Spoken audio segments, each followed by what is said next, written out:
Bora sasa Victor akiwa pamoja na Eliora pamoja na Chuba wameongozana kuelekea kwenye kanisa ambapo inasemekana kuna mwanamke hapo ambaye anatafuta watoto wake mapacha. Na bahati nzuri mwanamke huyo anamkuta. Sasa tukawa tunajiuliza, je, mwanamke huyo ndio kweli mama yake na Eliora ama itakuwa vipi? Hapo ndipo tulipoishia katika sehemu ya 29. Bora karibu sana kwenye hii sehemu ya 30 tupate kujua nini hasa kilichoweza kuendelea. Je, huyo mwanamke ndio kweli mama yake Eliora ama namna gani vipi? Bwana karibu. Mimi naitwa Uncle J. Napatikana Instagram kwa jina hilo hilo la Uncle J Simulizi. Karibu. Eliora alihisi miguu yake ikitetemeka. Machozi yalikuwa tayari yameshaanza kumtiririka. Kabla hata hajathibitisha kama kweli ndiye, alinama kidogo, alishika mdomo wake kwa mikono miwili na kisha akasema, Victor, Chuba, hivi ni kweli huyu mama anaweza kama mamangu? Victor alivuta pumzi ndefu na kisha akasema kwa utaratibu kwamba ndio, anaweza akawa ni yeye. Twende sasa, usichelewe. Walianza kupiga hatua taratibu kuelekea pale benchi lilipo. Kila hatua ilihisi kama ni safari ya maili 10 kwa Eliora. Alisikia miguu yake ikikosa nguvu, lakini mikono ya Victor ilimshika upande wa bega ikimpa msaada kimya kimya.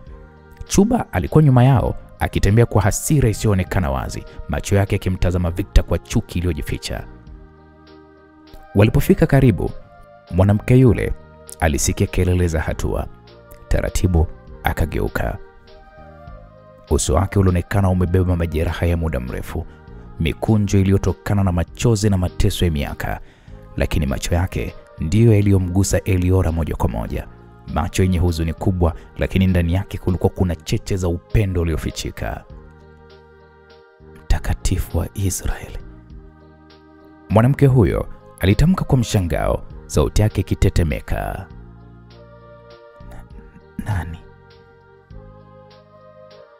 Nani huyo anayeonekana kama kivuli cha nafsi yangu? Eliora hakuweza kujizuia. Alikimbia hatua 3 za mwisho, machozi yakatiririka. Alipiga magoti mbele ya mwanamke huyo. Mama, tafadhali sema ni wewe. Sema kuwa wewe ndiye Eva Madinda. Sema kuwa wewe ndiye uliyenizaa. Moyo wa kila mmoja ulisimama kwa sekunde chache. Hata upepo uliokuwa unavuma ulionekana kupunguza kasi, kana kwamba uliamua kushuhudia tukio la kipekee. Victor yeye alibaki amesimama tu kwa umbali mdogo, macho yake yakiwa makini, akiwa tayari kushuhudia ukweli ambao hata yeye moyoni alikuwa akiusubiri kwa muda mrefu. Chuba naye kwa mara ya kwanza macho yake yalimtazama Eliora kwa uchungu wa kumwonea huruma. Eliora akiwa magotini pale miguuni mwa yule mwanamke, moyo wake ulipiga kwa kasi ya ajabu. Macho yake yalijaa machozi ya shauku, kama mtoto mdogo aliyekuwa kingoja kukumbatiwa baada ya kupotea kwa miaka mingi. Mama, tafadhali sema ni wewe. Aliita kwa sauti ya kutetemeka. Sema kuwa mimi ni wako. Niseme tu nitakuwa salama mikononi mwako. Mwanamke yule, macho yake yakiwa yamejaa ukungu wa machozi, aliamua kuangalia kwa umakini. Taratibu mikono yake ilinyanyuka ikishika uso wa Eliora. Vidole vyake vilitembea kwa mashavu ya binti yule kana kwamba vilikuwa vinagusa kumbukumbu za zamani. Binti. Mama huyo alitamka kwa sauti ndogo lakini yenye uzito uliobeba miaka ya mateso. Binti yangu. Damu yangu. Moyo wangu. Nilidhani nimekupoteza milele. Hapo Eliora alishtuka, moyo wake uliruka kana kwamba ulikuwa umepata pumzi mpya. Mama, wewe kweli ni mamangu. Mungu wangu. Kumbe sio ndoto. Kumbe ni kweli. Leo nimekupata mama. Waliangukiana kwenye kumbato. Machozi yalitiririka kutoka kwao wote wawili, si ya huzuni tena bali ya furaha isiyoelezeka.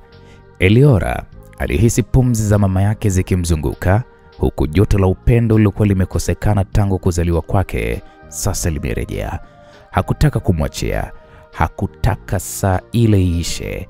Eva Madinda naye alilia kwa sauti ya juu kama mwanamke aliyekuwa amebeba maumivu ya miaka mingi.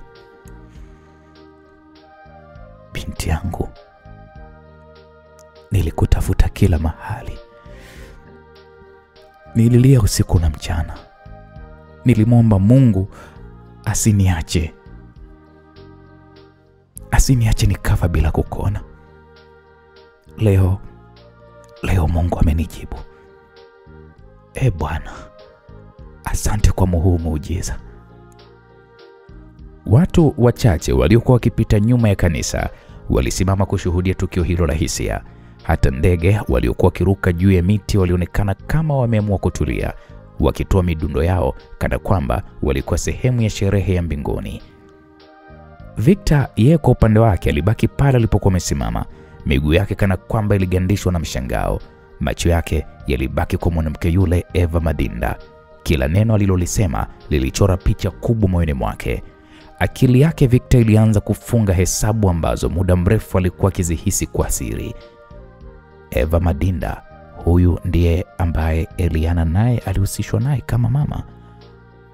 Ikiwa kweli ndiye yeye, basi Eliana na Eliora, wanawake wawili waliopo kwenye maisha yangu, mmoja mke wangu, mwingine rafiki yangu mkubwa anayezidi kunivutia moyoni, wote wawili ni damu moja. Inaonekana hao ni mapacha. Mungu, hii ni nini tena? Victor alishikilia pumzi yake, akihisi moyo wake ukibadilika.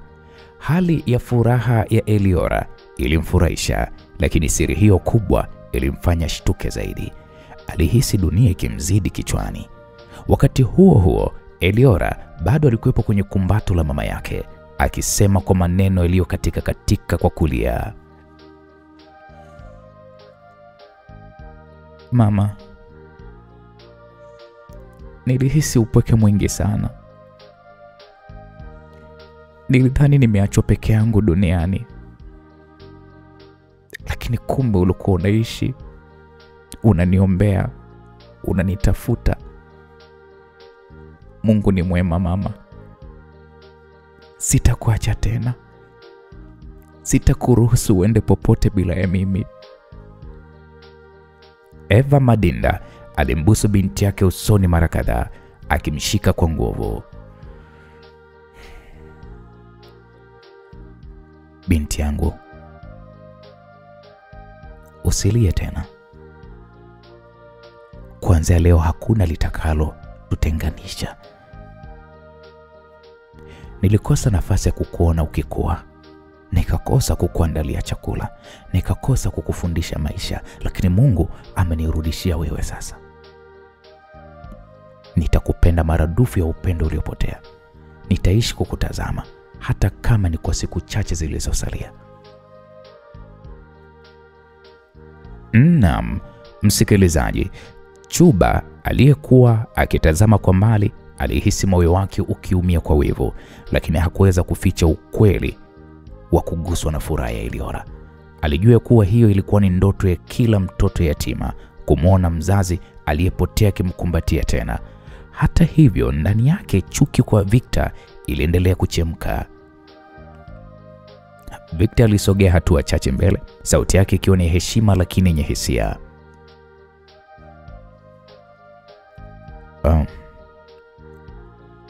Mama, kwanza pole kwa mateso yote ulioweza kuyapitia. Hii ni siku kubwa kwetu wote. Mungu ametupatia nafasi ya kuweza kushuhudia miujiza." Naam, mwanamama Eva Madinda kwanza alimwangalia Victor, macho yake yakiwa bado yenye machozi, na kisha akasema, "Na wewe ni nani? Mwanangu, mbona naona umesimama karibu na sisi kana kwamba na wewe una nafasi moyoni mwangu?" Victor alibaki kimya sekunde kadhaa, moyo wake ukipiga kwa nguvu. Alijua majibu yake yangeweza kufungua mlango wa siri nzito zaidi. Kwa sasa kutaka kuingiza kivuli kwenye furaha ya Eliora. Alinama kidogo kwa heshima na kisha akasema, "Mama, mimi ni rafiki wa Eliora. Nimesimama na Eliora wakati wa dhiki na nitaendelea kuwa naye. Naam, Eliora bado akiwa kashika mkono wa mama yake, alimgeukia Victor, macho yake yakiwa yamejaa nuru ya furaha. Victor, tazama, ndoto imetimia. Nimempata mamangu. Hata kama dunia yote itanigeuka, najua sasa mimi si yatima tena. Victor alitabasamu kidogo, ingawa moyoni alikuwa amesheheni mshangao. Alijua kwamba ukweli aliokuwa umeubeba moyoni ya kuwa Eva Madinda pia ndiye mama wa Eliana ungekuja tu kuibuka, na siku hiyo ikifika ingekuwa ni msiba mwingine mkubwa kwa kila mmoja wao. Kwa sasa Victor aliamua kuacha siri hiyo ibaki ndani yake. Aliamua kumlinda Eliora ili asiharibiwe furaha aliyokuwa ameipata baada ya majonzi ya kufiwa na mama aliyemlea.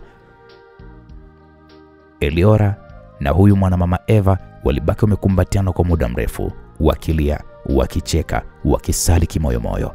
Ilikuwa ni furaha ambayo haikuweza kuelezeka kwa maneno ya kawaida. Ni furaha ya damu na moyo kuungana tena baada ya giza refu la kutengana. Kwa kuwa walihitaji kufahamiana zaidi, siku hiyo Eliora alimwomba mama yake waende pamoja. Hivyo wote walirudi kwenye ile nyumba ya mwenge ambayo Victor alikuwa ameikodi kwa siku kadhaa. Majira ya usiku, harufu ya mishumaa iliyokuwa imewashwa kwa ajili ya kumbukumbu ya marehemu mama mlezi wa Eliora bado ilijaa hewani. Mwanamama Eva Madinda akiwa amekaa kwenye kiti cha mbao alionekana ni mwenye mashaka makubwa. Ni kama vile moyo wake ulikuwa unajitahidi kuvunja mlango wa ukimya wa miaka mingi. Eliora aliketi karibu yake, macho yake hayakutaka kabisa kuondoka usoni pa yule mwanamke. Alitaka majibu, alitaka historia yake. Chuba naye alikuwa yuko kimya, macho yake yakimtazama Victor kwa jicho la wivu wa ndani, lakini kwa wakati huo alijua maneno ya Eva ndiyo yaliyokuwa na thamani kuliko lolote. Mwanamke Eva alishusha pumzi ndefu na kisha akasema kwa sauti ya taratibu yenye uzito,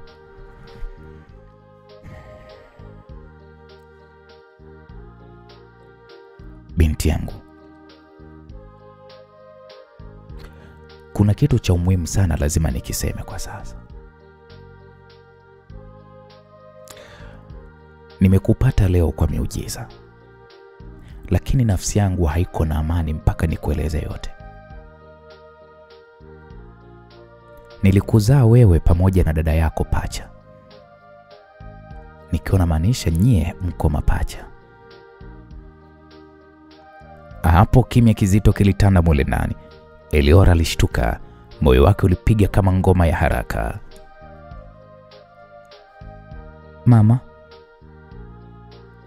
Mama, unasema nini?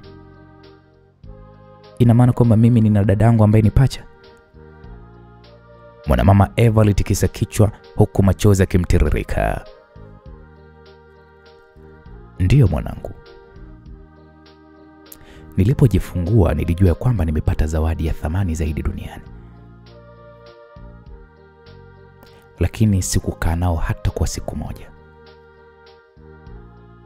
Wauguzi walinijia na wakanieleza ya kwamba watoto wangu wote wawili walikufa.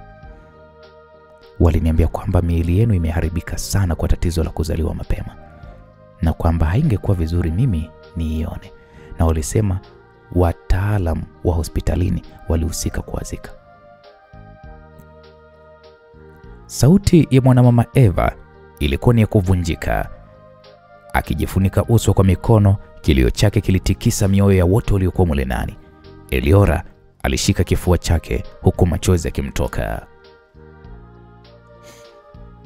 Mama, Mungu wangu, mama, hii inawezekana vipi? Mimi niko hai mama, na kama kuna mwingine naye yuko wapi sasa, na kwa nini walikudanganya hivyo? Mwanamama Eva Madinda alitetemeka, akasema kwa sauti iliyokuwa karibu na kuishiwa nguvu, mwanangu, sijawahi kabisa kuyaamini maneno yao. Kila usiku nilisikia sauti zikinililia, nikajua watoto wangu bado wako hai wanaishi. Lakini kabla sijafanya lolote nilikumbwa na kifafa cha uzazi. Akili yangu ilianza kupotea. Wakanihamishia kwenye kituo cha wagonjwa wa akili Kigoma. Nilikaa huko miaka mingi. Niliporudi katika hali yangu ya kawaida, nilihisi dunia imenipora kila kitu. Nilianza kumwomba Mungu kila siku anirudishie watoto wangu. Naam, hapo Victor alisikia damu ikikimbilia usoni. Maneno haya yaligonga moja kwa moja kwenye kumbukumbu zake. Kule Kigoma alipowahi kwenda na Eliana wakimtafuta mwanamama Eva Madinda. Kwa sasa hakuwa na shaka tena. Eva Madinda ndiye mama mzazi wa Eliana pia. Hii ilimaanisha ya kwamba Eliora na Eliana si tu ndugu bali ni mapacha wa damu moja. Eliora bado alikuwa analia, akijifuta machozi kwa haraka.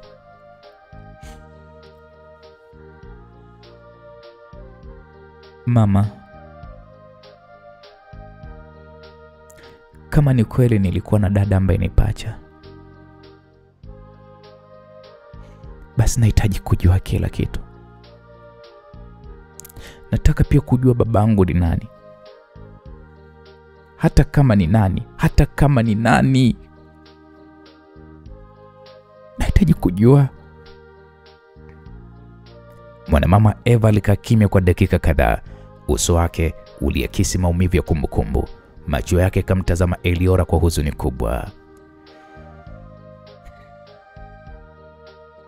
Mwanangu, hili ndilo jambo gumu zaidi maishani mwangu. Baba yako ni mtu mkubwa sana. Ni mtu ambaye dunia nzima inamheshimu. Lakini kwa upande wangu mimi alibaki kuwa ni kivuli cha huzuni. Baba yako ni Mheshimiwa Rais Sarungi. Naam, maneno hayo yalidondoka kama radi nzito. Sebule ilitetemeka kwa ukimya wa mshangao. Eliora alisimama ghafla, nguvu yake ikitetemeka. Macho yake yalipanuka kana kwamba hayakuwa na nafasi ya kushikilia ukweli huo. Mama, unasemaje? Rais Sarungi yule ndiye babangu? Ndiyo mwanangu. Tulikuwa tuna mahusiano ya siri. Nilipopata ujauzito na kujifungua, niliahidiwa nitapata ulinzi na heshima, lakini kilichotokea ni mateso na unyanyasaji. Walisema watoto wangu wamekufa, na leo nakaa mbele yako nikijua walinitendea unyama usiokuwa na kifani. Eliora alishika kichwa chake, akijizungusha kana kwamba dunia inamzunguka. Mama, ikiwa Rais Sarungi ndiye babangu, ina maana kwamba Eliana Eliana naye ni... Hapo sauti yake ilikwama, macho yake yakimkodolea Victor. Victor alishusha pumzi nzito, moyo wake ukiuma kwa maumivu makali ya ukweli. Ndiyo Eliora, ndiyo, Victor alisema kwa sauti ya upole lakini yenye uthibitisho wa siri aliyokuwa amebeba kwa muda mrefu. Eliana ni dada yako, ni pacha wako. Nyinyi wawili mnatoka tumbo moja, damu moja, mama mmoja na baba mmoja. Naam, sauti ya mshangao na kilio ilitoka kinywani mwa Eliora.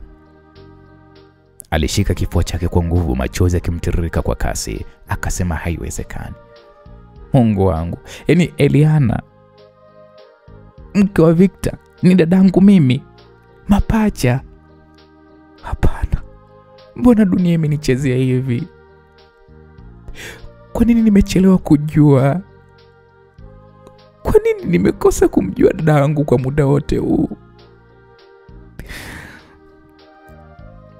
Kilio cha Eliora kilivuma mule ndani, kikawa ni kilio cha uchungu na mshangao uliopindukia. Eva alimwangalia binti yake kwa maumivu. Alijaribu kumsogelea na kumshika mkono.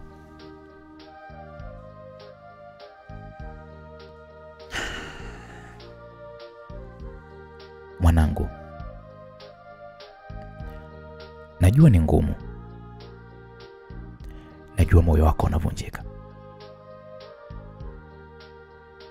Lakini huu ndio ukweli.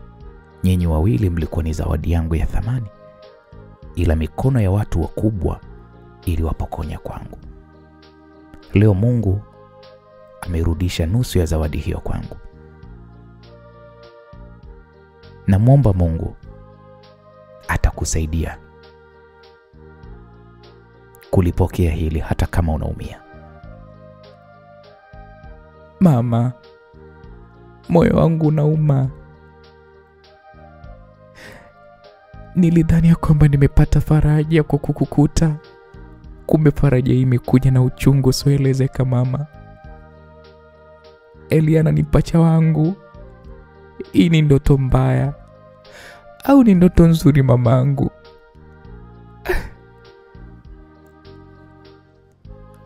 Victor aligeuka pembeni, macho yake yakimtoka machozi kimya kimya. Alijua kwamba siku hizi zingekuwa mwanzo wa misukosuko mikubwa zaidi kuliko yote. Ukweli sasa umefichuka na hakuna mtu atakayeweza kurudisha nyuma. Msikilizaji, usiku ulikuwa ni mzito ndani ya nyumba ya Mwenge. Taa ndogo ya balbu iliwaka ukutani, ikitoa mwangaza hafifu uliowafanya wote wakae karibu kana kwamba kulikuwa kuna nguvu fulani iliyowashikilia pamoja. Mwanamama Eva Madinda alikaa katikati ya chumba, macho yake yakiwa ni mekundu kwa machozi. Eliora alikuwa ameketi karibu naye, akimtazama kwa macho ya maumivu na maswali yasiyokuwa na mwisho. Victor na Chuba walikaa pembeni, kila mmoja akihisi uzito wa maneno ambayo bado yalikuwa yako hewani. Baada ya ukimya wa dakika kadhaa, Eliora alianza tena.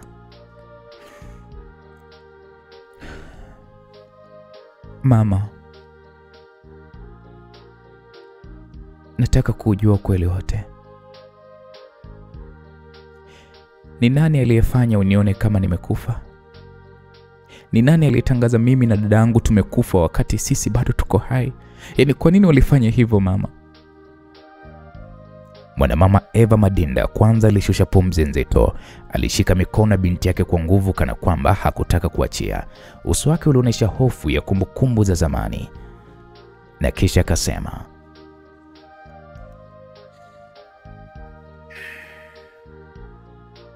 mwanangu,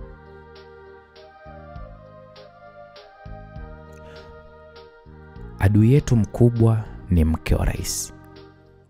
Yeye ndiye aliyetengeneza kila kitu. Yeye ndiye aliyetaka rais asijue kwamba mimi bado nipo na kwamba nilikuwa nimebeba damu yake. Hakuwa tayari kukubali kuona mume wake akipata watoto wa nje ya ndoa. Kwa hiyo alihakikisha ananipoteza kwenye macho ya rais na kwa ulimwengu mzima. Hapo Eliora alishtuka, pumzi ikampungua kana kwamba mapafu yake yamebanwa. Mama, unamaanisha mke wa rais ndiye aliyetutangazia kwamba sisi tumekufa? Yeye ndiye aliyetengeneza uongo wote huo? Mwanamama Eva Madinda alitikisa kichwa huku machozi yakimtoka. Ndiyo. Baada ya kujifungua nilikuwa ni dhaifu sana. Niliambiwa watoto wangu wameharibika miili, wamezikwa na wataalamu. Lakini baadaye nilikuja kusikia uvumi ya kwamba mmoja alichukuliwa na kuingizwa moja kwa moja kwenye familia ya rais. Lakini wakati huo akili yangu ilikuwa imeshavurugika na nilikuwa nimepelekwa Kigoma kwa matibabu. Niliishi kwenye dunia ya giza na mke wa rais alitumia mwenye huo akatangaza kwamba mimi nilikufa kwenye ajali ya ndege, wakati sio kweli. Yote ilikuwa ni mipango ya kunifuta machoni pa rais. Naam, hapo kilio cha ghafla kilitoka kwa Eliora. Eliora alijishika kichwa, aliyumba akasema, hapana mama, hiyo haiwezekani. Hii ni dhuluma ya hali ya juu. Mke wa rais ndiye alitufanya tuonekane kama ni mizimu iliyoisha kabla hatujaanza kuishi. Kwa nini? Kwa nini walitutendea hivi? kwa sababu alihofia nafsi yangu. Hakutaka nisalie kuwa kumbukumbu kwenye moyo wa rais, na kwa sababu hiyo alipanga njama ya kuninyang'anya kila kitu: heshima yangu, watoto wangu, maisha yangu. Yeye ndiye chanzo cha maumivu haya yote. Lakini mama, kama ni hivyo, nataka kujua kitu kimoja. Ikiwa sisi tulitangazwa tumekufa, basi Eliana aliingiaje? Alishije ndani ya familia ya rais akajulikana kwamba ni binti yao halali? Kwa nini mimi niliwekwa gizani na yeye akaishi maisha ya kifahari? Swali hilo lilifanya kila mtu mule ndani awe kimya. Mwanamama Eva Madinda alitingisha kichwa taratibu na kisha akasema kwa sauti iliyodhoofika, mwanangu, hilo ndilo kitendawili kikubwa zaidi. Hata mimi sina majibu ya hilo, ila nilichokisikia tu ni kwamba mmoja wenu aliingizwa kwenye familia ya rais, lakini sikuwahi kujua ni nani aliyoingizwa kwenye familia ya rais na ni kivipi. Ila kwa sasa ndo najua kwamba Eliana ndiye aliingizwa kwenye familia ya rais. Ndivyo Mungu alivyopanga iwe siri mpaka siku hii ya leo.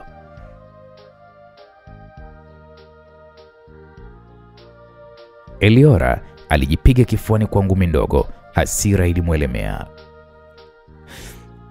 Eliana, ndio maana mara zote alikuwa ananichukia. Alikuwa akiniangalia kama mtu asiyekuwa na thamani, kumbe alikuwa akichukia damu yake mwenyewe. Alikuwa akichukia pacha wake mwenyewe. Mungu wangu, watu gani hao na roho chafu kiasi hiki? Macho ya Eliora yalimetameta kwa machozi na chuki kwa pamoja. Aliinuka, akatembea kwa hatua za haraka kuzunguka sebule. Sasa nasema wazi, hii familia ya Rais Sarungi, kuanzia yeye mwenyewe, mke wake mpaka Eliana, watakuwa na mimi kama jinamizi lao. Watavuna mateso waliomnyeshea mama yangu. Wamenifanya niishi gerezani, wameninyang'anya maisha yangu, wamemchafua mama yangu, lakini kuanzia sasa mimi kama Eliora sitakubali kuendelea kuwa muhanga. Mimi ndiye nitakayekuwa funzo lao. Na hapa kwa damu ya mamangu na machozi yake sitaacha. Nitawatesa kwa mateso walomfanyia mama. Watanijua, wataniona na watajua maumivu ya kukosa utu. Mimi nitakuwa jinamizi lao hapa duniani. Naam, kimya kizito kilitanda. Mwanamama Eva Madinda alimwangalia binti yake Eliora kwa hofu, lakini pia alimwangalia kwa upendo pia. Macho yake yakiwa yanalia kimya. Victor yeye alibaki ameduaa tu, akihisi nguvu ya maneno ya Eliora. Alijua yale hayakuwa maneno ya hasira za muda, yalikuwa ni kiapo cha damu na machozi. Kwa upande wa Chuba aliyekuwa akimwangalia Eliora muda wote, alitabasamu kimya kwa ndani, ingawa hawakuonyesha. Kwa upande wake alikuwa na furaha kuona chuki ya Eliora ikielekezwa moja kwa moja kwa familia ya rais, hasa Eliana. Hilo lilimpa matumaini ya kuwa upendo kati ya Victor na Eliora ungeweza kufa taratibu, kwa sababu chuki hiyo ingeweka ukuta mkubwa kati yao wote watatu. Usiku huo Eliora alilala machozi yakimtoka, lakini moyoni mwake alijua kitu kimoja: hakutakuwapo tena huruma kwa familia ya Rais Sarungi.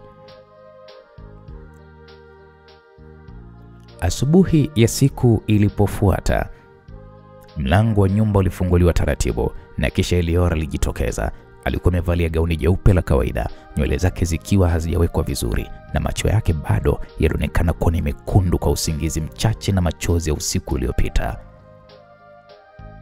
Alitembea pole hadi alipokuwa Victor na kisha alisimama pembeni yake akimtazama kwa sekunde kadhaa. Victor, Eliora alianza kwa sauti tulivu lakini yenye heshima na uchungu. Nimekuita ukiwa kama umepotea mawazoni hivi, kuna nini? Nini unachokifikiria? Victor aligeuka kumtazama Eliora, lakini macho yake yalikuwa ni mazito. Alisita kuzungumza, akapumua kwa nguvu kana kwamba alikuwa akitafuta maneno sahihi.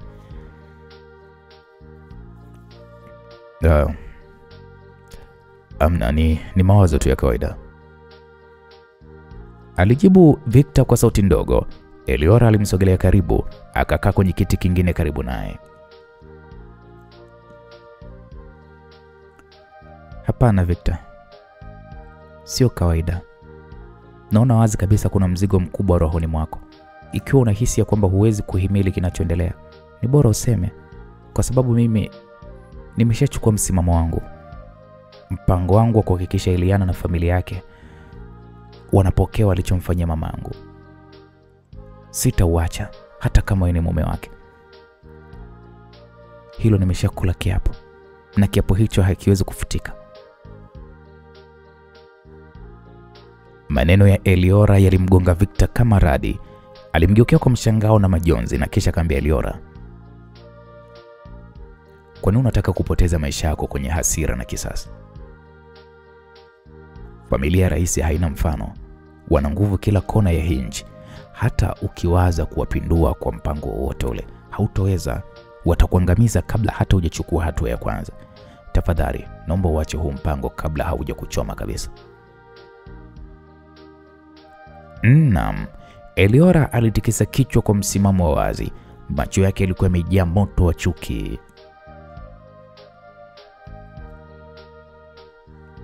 Victor, unaweza kuona ni ndoto isiyowezekana, lakini kwa mimi ni lazima. Walimchukua mamangu wakamtesa, wakamfanya onekane kama mtu aliyekufa wakati bado yuko hai. Wamenifanya mimi nionekane kama sina thamani. Wameninyang'anya utu wangu na kunicheka kwa mateso. Na Eliana, huyu ambaye wewe unamuita mke wako, amenionea, amenidhalilisha na amenitendea maovu ambayo hata adui hangemfanya rafiki. Kwa hiyo nasema tena Victor, Eliana hatakuwa salama. Na yeyote atakayesimama kunizuia kwenye hili, hata kama ni wewe Victor, ni bora tu kae mbali na mimi mapema. Alafu kwanza, ina maana umesahau kama mke wako alitaka kuniua kwenye ule mgahawa wako wakati mimi ni meneja wako? Alinisukuma vibaya na kisha kaniacha ndani ya ile ofisi bila msaada. Kama hiyo haitoshi, Eliana amekuwa akinikashifu vibaya kila siku.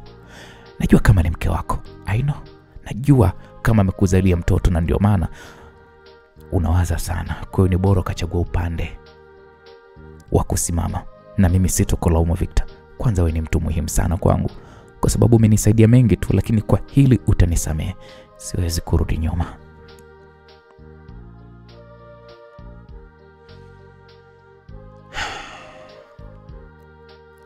Lakini Eliora, Eliana si mtu mbaya kwa roho.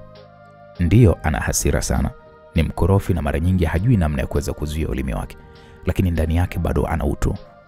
Ni binti ambaye amekulia kwenye familia yenye nguvu na siasa nyingi, na ndio maana anaonekana kama simba, lakini ukweli moyoni hajawahi kuwa mtu, hajawahi kuwa muuaji. Je, kweli unataka kuanzisha moto wa damu kwa hasira zako? Victor, usijaribu kunibadilisha. Hata kama dunia yote itaniambia kwamba Eliana ni malaika, kwangu mimi yule ni shetani aliyevaa ngozi ya binadamu. Sasa hivi siwezi kumwona vinginevyo zaidi ya hivyo. Yeye na familia yake wameshanifanya kuwa kivuli cha mateso. Kwa hiyo Victor, kama kweli huwezi kuvumilia kuona mke wako akiangamia kwa huu mkono wangu, tafadhali kaa mbali na mimi.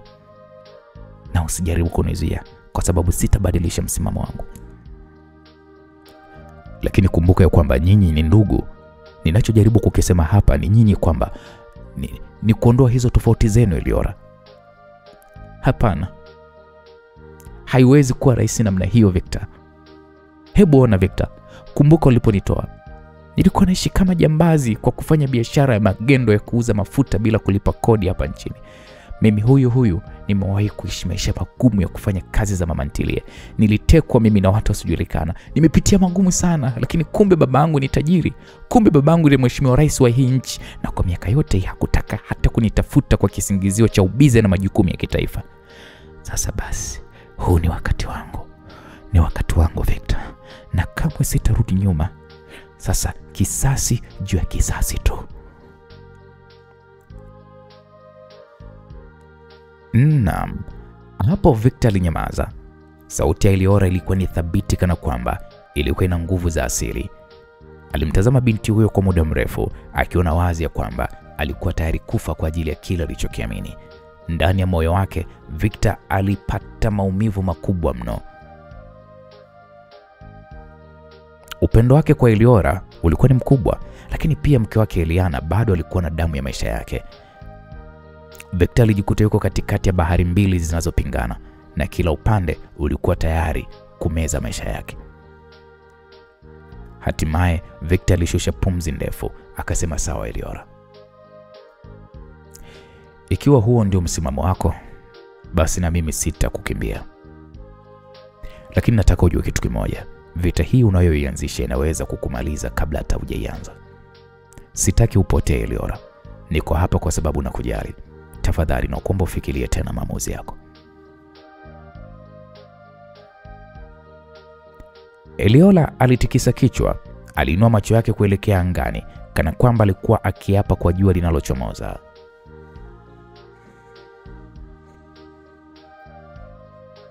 Victor, hakuna kurudi nyuma kwenye hili. Wamenichukulia kila kitu, na sasa mie ndiye nitakayechukua kila kitu kutoka kwao. Hilo ndilo tumaini langu, ndio pumzi yangu. Hata ukiniomba mara 1000, msimamo huu hautaweza kubadilika. Naam, kimya kizito kilitawala tena kati yao. Jua la asubuhi liliendelea kupanda, lakini badala ya kutoa faraja, lilionekana kuwa shahidi wa kiapo kizito cha Eliora. Victor alibaki ameketi, moyo wake ukiwa umejaa huzuni na mshangao, lakini ndani ya nafsi ya Eliora kulikuwa kuna nguvu mpya, nguvu ya chuki iliyogeuka kuwa moto wa kisasi, na hakuna mtu, hata Victor, anayeweza kuuzima. Eliora alinyanyuka taratibu kutoka kwenye kiti baada ya mazungumzo yake mazito na Victor. Uso wake ulikuwa bado ni mkali, lakini ndani kulikuwa kuna mwanga wa azimio la chuki. Bila kusema neno jingine, alifungua mlango na kisha kaingia ndani, hatua zake zikiwa ni nzito kana kwamba kila hatua moja ilikuwa ni kiapo kinachozidi kuimarika moyoni mwake. Victor alibaki nje akitetemeka kwa hisia ambazo hakuweza kuzipangilia. Alijua wazi kabisa mapambano yaliyokuwa mbele yake hayakuwa ya kawaida. Aliweka mikono yake kwenye magoti, akainamisha kichwa kana kwamba alitaka kujificha kutoka kwenye uzito wa dunia. Hapo ndipo sauti ya dhiaka ilisikika nyuma yake ikisema, Victor. Victor. Naam, alikuwa ni Chuba. Alijitokeza taratibu, akitembea kama mtu aliyeshinda vita. Alikuwa na tabasamu dogo la majivuno, macho yake yakimwangalia Victor kwa namna ya kejeli. Victor. Victor, nimekuonya mara nyingi sana, lakini sasa unaweza kukaliona kwa macho yako. Chuki ya Eliora kwa Eliana itakufanya ushindwe kumkaribia tena. Umeona wewe mwenyewe Eliora alivyokuwa thabiti na msimamo wake, sivyo? Hapo Victor alinyanyua kichwa chake taratibu, alimtazama Chuba kwa macho makali. Akamwambia, unasema nini haswa Chuba? Mbona sikuelewi? Chuba alicheka kwa sauti ndogo, akakunja mikono yake kifuani na kisha akasema, nisikilize Victor. Mchezo umekwisha. Wewe huna nafasi tena moyoni mwa Eliora. Na ndio maana hata hajali kama wewe ni mume wa Eliana au la. Yeye ameshaapa kumwangamiza Eliana. Na wewe kama mwanaume wa Eliana huna nafasi ya kubaki upande wa Eliora. Huu ndio mwisho wako wewe na Eliora. Hata iweje huwezi kupenya. Huwezi kabisa kupenya kwenye ukuta wa hasira iliyopo ndani yake. Victor alisimama taratibu, kifua chake kikionekana kupana na kushuka kwa nguvu. Sauti yake ilipokuwa ikitoka ilikuwa ni nzito na yenye ukali. Akamwambia, sikiliza Chuba, wala hata usijidanganye. Unafikiria eti kwa kumchochea Eliora, kwa kumpandikiza sumu moyoni mwake dhidi ya Eliana, utamnyang'anya upendo wake? Hilo ni ndoto isiyotimia. Hata kama amejawa na chuki, hata kama amechanganyikiwa na maumivu ya historia yake, bado siko tayari kuweza kumwacha. Wewe unaweza kumtamkia maneno matamu ya kinafiki, lakini nafsi yake inajua kwamba mimi ndiye daraja lake, daraja la faraja na ulinzi.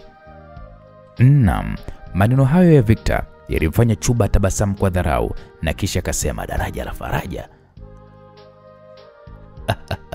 Sikiliza Victor. Victor, wewe unajifariji tu. Sasa hivi Eliora haoni faraja yoyote ile kwako. Anachokiona ni kikwazo tu.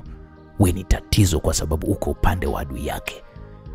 Wewe ni mume wa mwanamke ambaye amejipangia kumuua. Kwa macho yake unakuwa sehemu ya tatizo. Kwa hiyo ni bora tu uondoke tu mapema. Yaani kile unavyozidi kusaria karibu yake ndivyo unavyozidi kujaribia. Na ninakwambia tu, kwa heri. Huna nafasi tena kwa Eliora wewe. Victor alisonya, akimsogelea karibu, macho yake kimwangalia moja kwa moja Chuba bila hofu. Akamwambia, sikiliza we Chuba, tena nisikilize vizuri. Hata kama umeamua kutumia machungu ya Eliora kumjaza chuki, hata kama umejipanga kuonekana kama wewe ni mkombozi wake, usifikirie kwamba unaweza kunitoa moyoni mwake. Unajua vizuri sana mimi ndiye mtu pekee ambaye amewahi kumpa nafasi ya kujua upendo wa kweli. Sasa unaweza ukajaribu kuupotosha ukweli huo kwa maneno yako, lakini roho ya Eliora ikakataa.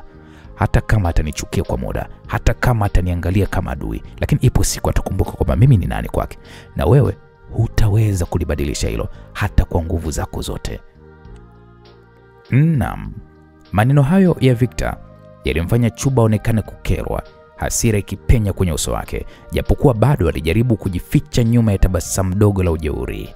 Chuba akasema, sikiliza we Victor. Wewe Victor unaishi kwenye ndoto, na ndio maana unabaki tu kuumia. Hii sio hadithi ya mapenzi yako ya kitoto. Hii ni vita ya damu. Na vita hii mimi ndo nitakuwa naye. Mimi ndiye nitakayeishi naye. Mimi ndiye nitakayemlinda Eliora. Wewe utakufa tu kwa uchungu ukiona ananigeukia mimi. Ndio mpango wa Mungu. Hapo Victor ilibidi amcheke sana Chuba kwa sauti fupi ya kejeli. Macho yake yalimtazama kwa namna ya dharau. Akasema, unasema Mungu? Hebu usimhusishe Mungu kwenye hila zako za tamaa Chuba. Wewe unamtaka Eliora kwa sababu ya wivu wako, kwa sababu huwezi kuhimili kuona mimi nikimjali. Lakini unajua nini? Hata kama dunia yote itageuka dhidi yangu, nitabaki kando ya Eliora. Wewe unaweza ukajivunia ushindi wa muda. Unaweza kufikiria kwamba chuki yake dhidi ya Eliana itanitoa mbali, lakini ukweli unabaki pale pale.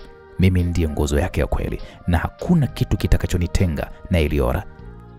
Wala sio wewe, wala sio nani.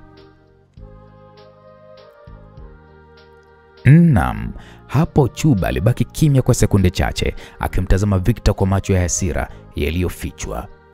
Mwisho aligeuka na kutembea taratibu kuelekea mlangoni, lakini kabla hajaingia ndani, alitupa neno moja la mwisho kwa Victor. Akamwambia, sikiliza we Victor. Mimi nakusihi tu usijidanganye. Mapenzi yenu yamezikwa pale pale Eliora alipokula kiapo cha kisasi. Na sasa mimi ndio nipo upande wake. Wewe ni kivuli tu, ukingo uliopitwa na wakati. Victor alimtazama Chuba akiondoka, moyo wake ukiwaka moto wa msisitizo zaidi. Alijua hii sio vita ya kawaida, ilikuwa ni vita ya mapenzi, vita ya nafsi, na hatimaye vita ya damu. Lakini kitu kimoja tu ambacho hakuwa na shaka nacho ni kwamba hatomwacha Eliora. Haijalishi ni maneno mangapi ya chuki yataendelea kupandikizwa moyoni mwake. Akiwa bado ameketi pale nje ya nyumba, mawazo yake yalikuwa ni mazito sana. Mazungumzo na Eliora, kinyongo cha Chuba, na mzigo wa siri aliyoubeba moyoni kuhusu Eva Madinda na familia Raisi. Aise, kichwa kilimvurugika sana Victor. Lakini ghafla sauti ya simu yake ilivunja ukimya huo wa mawazo. Alinyanyua simu yake haraka, akatazama screen. Mpigaji alikuwa ni Kasimu. Kasimu huyu ni msaidizi wake wa karibu tangu alipokuwa Australia. Kwa mshangao Victor alihisi moyo wake ukipiga kwa kasi. Alibonya sehemu ya kupokea na kisha akasema, "Hey, Kasimu." Victor aliita kwa sauti yenye hofu, lakini upande wa pili bwana Kasimu alizungumza kwa haraka mno kwa kusema, "Victor, kuna jambo kubwa sasa hivi. Dakika hizi nimeshuka kwenye ndege na Madamu Eliana. tumetokea Australia. Victor alisimama kwa mshtuko, mapigo ya moyo yakipiga taratibu lakini kwa nguvu. Akaambia Kasimu, umesema nini? Kwa hiyo mnamaanisha kwamba mpo Tanzania, si ndio? Wewe na Eliana? Ndio mkuu, ndio. Kasimu alithibitisha hilo, akionekana kupumua kwa haraka haraka kana kwamba alikimbia. Alafu Victor, kuna jambo zito zaidi. Eliana na zile nyaraka zote zinazomhusu waziri, na ameapa ya kwamba atazipeleka moja kwa moja kwa Mheshimiwa Rais mara tu akifika Ikulu. Tayari gari lake lipo njiani kuelekea huko. Maneno hayo ya Kasimu yalipenya kama upanga mkali moyoni mwa Victor. Miguu yake ilikuwa ni dhaifu, lakini akili yake ilianza kupiga kelele kwamba Mungu wangu, hivi huyu mwanamke ana nini? Lakini anathubutuje kumfanyia hivi babangu hali ya kuwa mimi ni mume wake?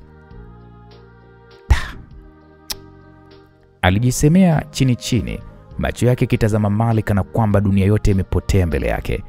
Alijua fika maana ya taarifa hiyo. Kama faili hilo likifika mikononi mwa Rais Sarungi, babake mzazi atakuwa amehesabiwa miongoni mwa wafu wa kisiasa. Hilo lingemaanisha ndo mwisho wa jina lake, mwisho wa heshima yake, na huenda hata mwisho wa maisha yake. Victor, sauti ya Kasimu ilikatisha mawazo hayo. Victor, nimekupa tahadhari hii kwa sababu najua wewe pekee unaweza kufanya kitu. Mimi siwezi kuingilia, lakini una dakika chache kabla hawajafika Ikulu. Ndio muda huu gari lao limeondoka uwanja wa ndege. Victor alifumba macho kwa sekunde chache, pumzi yake ikipanda na kushuka haraka, na kisha alifungua macho ghafla, sura yake ilijaza miokali. Akasema, Kasimu, asante kwa taarifa. Nitasimama imara. Sina budi, lazima nimzuie Eliana kabla hajafika Ikulu. Naam, bila ya kusubiri sekunde nyingine, alitupa simu mfukoni akakimbilia kuelekea maegesho ambapo gari lake lilikuwa limeegeshwa. Kila hatua aliyopiga Victor ilikuwa kama mbio dhidi ya hatima yenye giza. Alipofika alijirusha kwenye kiti cha udereva, akawasha injini kwa nguvu. Mlango wa nyuma ulibaki wazi nyuma yake. Hakutaka hata kuaga wala kutoa maelezo kwa yeyote aliyebaki ndani. Alihisi kama ulimwengu mzima sasa unategemea mwendo wa tairi zake barabarani. Alipoingiza tu gari barabarani, akili yake ilikuwa imesheheni mchanganyiko wa hofu, hasira na mapenzi.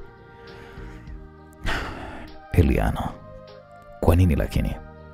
Kwa nini kila mara uchague njia ya damu? Wewe ni mke wangu, lakini pia umebeba mkuki mkali wa kunielekezea moyoni. Kwa nini unakuwa hivi wewe? Alikuwa anajiuliza kana kwamba Eliana yuko mbele yake na mtazama. Aliongeza mwendo wa gari. Magari mengine yalibaki nyuma yake kama vivuli. Kila taa nyekundu aliyoiona barabarani ilihisi ni kizuizi cha hatima. Na kwa umakini alizipita, akijua kila sekunde ilikuwa ina umuhimu. Kila dakika aliyokuwa anachelewa ilikuwa hatua moja karibu na kuangamia kwa baba yake. Kichwani mwake Victor, picha za zamani zilijitokeza. Siku aliyowahi kusimama na Eliana upande wa bahari, wakiahidiana kulindana kila siri ya maisha yao pamoja. Lakini sasa siri hiyo imekuwa ni chombo cha maangamizi. Victor alihisi hasira ikipanda, lakini bado moyo wake haukuweza kumchukia kabisa Eliana. Alijua ndani ya moyo wake alikuwa ni binti aliyekuzwa kwenye wingu la nguvu na hofu, na sio kwa mapenzi. Akiwa barabarani Victor, simu yake iliita tena. Safari hii mpigaji bado alikuwa ni Kasimu. Aliiweka kwenye spika huku akiwasha gari kwa mwendo wa kasi zaidi. Victor, Kasimu aliongea kwa haraka mno. Nimesikia kwenye simu ya walinzi wa Eliana. Ameshaelekeza gari liende moja kwa moja Ikulu. Na ninakuonya, amejihami kisaikolojia. Ameapa mbele ya mashahidi kwamba safari hii ni ya mwisho ya kuficha siri. Kwa maneno yake mwenyewe alisema kwamba leo familia ya Sarungi itapata ukweli wote. Naam, maneno haya ya Kasimu yalimfanya Victor zidi kukanyaga mafuta kwa nguvu. Injini ilinguruma kama simba aliyejeruhiwa. Siwezi kuruhusu hilo Kasimu, hata kama ninapigana na dunia nzima. Lazima nimzuie Eliana kabla hajamkabidhi rais lile faili. Naam, mwendo wa dakika kadhaa tu tayari Victor alikuwa kafika maeneo ya Mnazi Mmoja, karibu kabisa na hospitali ya Mnazi Mmoja. Barabara kuu ilikuwa ina harakati nyingi za magari na wapita njia, lakini macho ya Victor yalikuwa ni makali yakifuatilia kila harakati ya ghafla. Mbali kidogo aliona gari jeusi lenye vioo vyeusi likisindikizwa na msafara mdogo wa magari mawili ya ulinzi. Hakukuwa na shaka, hilo ndilo lililokuwa gari la Eliana. Victor aliweza kulitambua kiurahisi kupitia plate namba yake iliyokuwa inaonyesha ni gari kutoka Ikulu. Moyo wake ulipiga kasi kila pumzi alovuta, alihisi kama kisu kinachochana kifua chake. Hii ndio nafasi pekee. Alijiambia hivyo bila hata ya kusita. Alibadilisha mwendo wa gari lake, alikanyaga mafuta na kisha akapenyeza mbele ya msafara huo. Kwa kasi ya ghafla, alisimamisha gari lake katikati ya barabara. Alifanya hivyo akiwazuia wasisonge mbele zaidi. Magari ya ulinzi yalisimama kwa dharura, yakalia kwa breki kali huku taa zao zikiwa zinamulika. Walinzi wa Eliana walishuka haraka wakimzunguka Victor kwa tahadhari kubwa. Walimjua vizuri mtoto wa waziri mkuu na pia ni mume halali kabisa wa Eliana. Hilo liliwapa wakati mgumu. Kitaaluma walipaswa kumzuia mtu yeyote anayekwamisha msafara wa binti wa rais, lakini kimaisha walijua kwamba huyu mtu alikuwa ni sehemu ya familia. Bwana Victor, tafadhali rudi nyuma, usizuie msafara huu, mmoja wa walinzi alisema kwa sauti kali lakini yenye heshima. Victor alisimama katikati ya barabara, alipiga mikono yake kwa ishara ya kuonyesha hatosogea popote. Nimesema hapana, alijibu Victor kwa sauti iliyojaa hasira. Siendi kokote mpaka nimchukue mke wangu. Mke wangu lazima asimame hapa na mimi.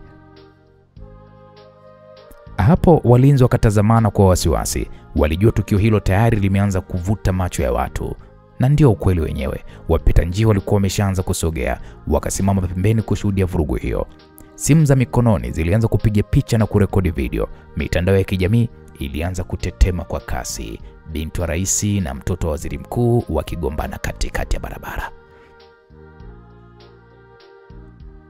Naam.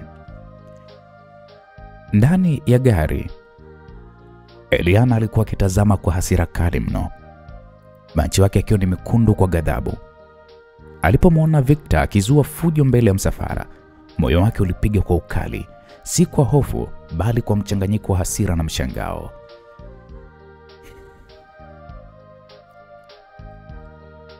Simamisha gari.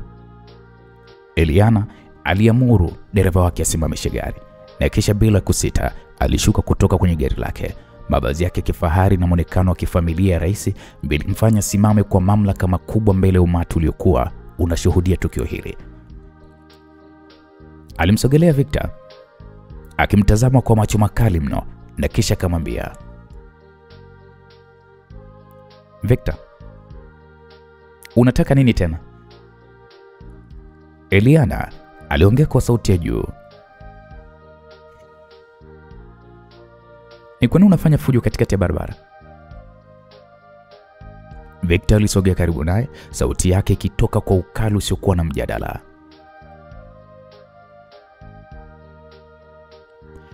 Nataka kitu kimoja tu Eliana. Ingia kwenye gari langu sasa hivi ninapozungumza. Eliana alicheka kwa dharau, macho yake kimwangalia kana kwamba hakumtambua. Na kama nisipoingia? Utafanya nini Victor? Victor alinua kidole, akizungumza kwa maneno mazito yaliyopenya hewa kila kona ya mnazi mmoja. Na kukumbusha kitu kimoja tu Eliana, kwamba mimi bado ni mume wako halali kabisa. Hivyo basi unapaswa kuweza kutii amri zangu. Nimesema ingia kwenye gari langu haraka sana. Naam, maneno hayo yalisababisha mtafaruku zaidi kwa umati uliokuwa unashuhudia. Wengine walipiga mayowe ya mshangao, wengine walicheka, wengine walipiga makofi ya kejeli, lakini kila mtu alikuwa anaendelea kurekodi. Ndani ya sekunde chache tu tukio hilo lilikuwa limekwisha kuanza kutiririka mitandaoni, likisambaa kama moto wa nyika. Walinzi wa Eliana walibaki wamechanganyikiwa. Hawakuweza kabisa kumpiga Victor, lakini pia hawakuweza kuruhusu hadhi ya binti wa rais idhalilishwe katikati ya barabara. Eliana alivuta pumzi ndefu, Aligeuka huku akiwatazama watu waliokuwa wakishangilia na kuzungumza. Alijua fika tukio hilo likiendelea, kesho magazeti na mitandao yote itaandika habari kuhusu wao tu. Binti wa rais azuiwa na mume wake katikati ya barabara. Familia ya waziri mkuu na rais yasababisha kioja Mnazi Mmoja. Hilo halikuweza kuvumilika. Hata kama alikuwa na hasira, alipaswa kulinda heshima yake na baba yake. Kwa hasira, Eliana alimwangalia Victor usoni akamwambia okay sawa. Alisema kwa sauti ya kuganda ya kwamba nitakuja kwenye gari lako, lakini kumbuka Victor, hutajuta tu bali utaangamia kwa hili unalolifanya. Kwa mshangao wa watu wote, Eliana alielekea kwenye gari la Victor. Alifungua mlango kwa nguvu na kisha aliingia ndani. Alifunga mlango kwa kishindo. Umati ulishangilia, wengine walishangaa, wengine walicheka, wengine walipiga makofi kana kwamba walishuhudia filamu ya moja kwa moja. Victor hakupoteza sekunde. Mara tu Eliana alipoingia, alirudi ndani ya gari lake. Aliwasha injini kwa kishindo na kisha aliondoka pale kwa mwendo wa kasi. Ndani ya gari, ukimya mzito ulijaa. Eliana alikaa upande wa kulia, macho yake yakimtazama Victor kwa hasira ya moto. Victor akiwa ameshikilia usukani kwa nguvu, macho yake yalikuwa yako mbele, moyo wake ukipiga kwa kasi isiyokuwa ya kawaida. Alijua ya kwamba safari hii haikuwa tena ya kawaida. Ilikuwa ni vita ya maisha na kifo, vita ya siri na ukweli, na sasa walikuwa wamebaki wawili tu ndani ya gari moja. Wakati ulimwengu mzima ulikuwa unawatazama. Victor alikamata barabara ya Bagamoyo Road. Njiani hakuna aliyemsemesha mwenzie mpaka walipoweza kufika kwenye pwani ya Bagamoyo, ambapo Victor alisimamisha gari kwa kuminya breki. Tena aliminya breki kwa nguvu, kitendo kilichomfanya Eliana apigize kichwa kwenye dashboard ya gari, lakini kwa bahati nzuri hakuumia. Kila mmoja alikuwa akitafuta maneno ya kwanza, lakini hasira na hofu viliwafanya wabaki tu wamekaa kimya, wakisikia sauti ya injini na hewa ikivuma kupitia madirisha. Gari liliposimama karibu na ufukwe, Victor alizima injini kwa haraka. Alivuta pumzi ndefu na kumgeukia Eliana kwa sura iliyochanganyikana na hasira na maumivu. Macho yake yalikuwa ni mekundu, yaliyojaa hofu na matokeo. Eliana, kitu gani kinachokusukuma kufanya huu upuuzi unaotaka kufanya? Kwa nini unataka kumwangamiza waziri? Huyo si tu mtu wa kawaida, bali ni baba mkwe wako na ni baba yangu pia. Hivi unataka kuniangamiza mimi pamoja na yeye? Ni maana unawezaje kufanya hivi kwa babu wa mtoto wetu? Hapo Eliana alimkodolea macho kwa dharau, akitingisha kichwa taratibu akasema, Victor, tatizo lako ni moja tu. Unafikiri kwa macho ya kifamilia. Hujui maana ya nchi, hujui mateso ya wananchi wanayopitia kwa sababu ya ubadhirifu, kwa sababu ya mtu huyo unayemwita ni babako. Waziri wako huyo ni muuaji wa ndoto za vijana, ni mhujumu uchumi, ni fisadi anayechezea mali za Watanzania kana kwamba ni urithi wake binafsi. Sikiliza Eliana, usiniletee siasa za kipuuzi hapa. Victor aliripuka kwa hasira, alipiga dashboard ya gari kwa hasira mno. Huyo mtu ndiye aliyekulea kama binti wa kifamilia, ndiye aliyekusaidia kwa kila hatua, na hata ndoa yetu pia iliungwa mkono kwa nguvu zake, na leo unathubutu kumuita mhujumu uchumi? Hivi unajua ni mateso gani unaniletea kwa kitendo hiki? Hapo Eliana alivuta pumzi ndefu huku macho yake yakipamba na hasira.